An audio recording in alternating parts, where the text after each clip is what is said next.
The Minories is Colchester's oldest art gallery. It's established in 1956. We display a range of different exhibitions throughout the year, mostly by local artists. We're based in a Georgian townhouse building on Colchester High Street. It's Grade 2 star listed. We also have a beautiful garden which includes an 18th century folly. It's a beautiful walled space with grass, lots of different flower beds and lots of different established trees as well. The Minories is a historic building, and as such the running costs are quite high, and we were looking at ways that we could bring down our carbon footprint, and that would have an effect on the running costs. So we spoke to our local museum development officer, and she told us about the Museum Development South East Going Green grant, which seemed like it would be a really good fit for our priorities. So through that funding from MDSE, we were able to replace our light bulbs with low energy LED equivalents, and also replace some of our door seals, which meant that we were able to kind of reduce the energy being lost from the building. But we wanted to go one step further than that. We wanted to think about what we could add to the biodiversity of the local area. Because we are one of the only non-council owned green spaces in the city centre, we know how important this space is to the species in the local area. So we applied to the Going Green grant to do a biodiversity audit of our space so that we could then make informed choices about which plants we could bring into the space and how we could encourage new species to start using our space.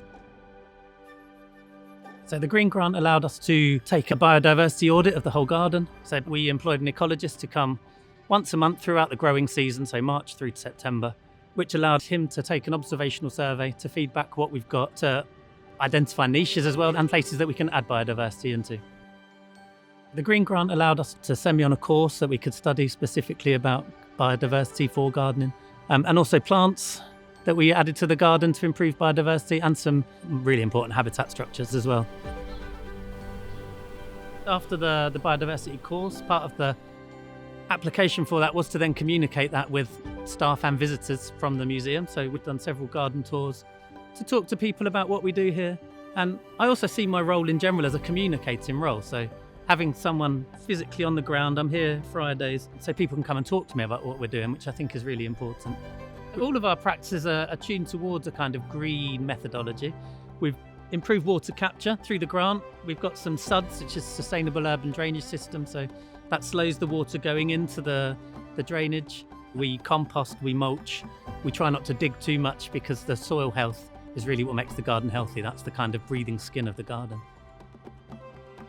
Our cafe sources all of the vegetables from within a 20-mile radius of the gallery, which is really important to us. The cafe are also very proactive in using edible plants from the garden on their menu. So for example, the magnolia tree, they've been processing those flowers to make magnolia syrup, which they then use in their cakes.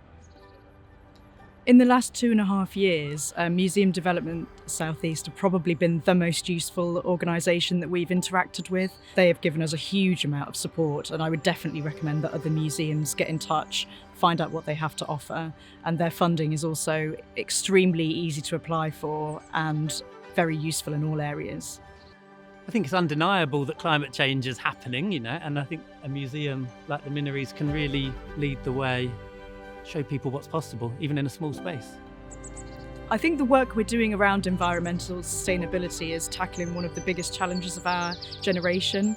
And also what it does do is it really helps heritage venues to lower their running costs, which is hugely important going forward. And I think as custodians of these historic buildings, we've got a responsibility to make sure that they last into the future, and actually being environmentally friendly is a huge part of that.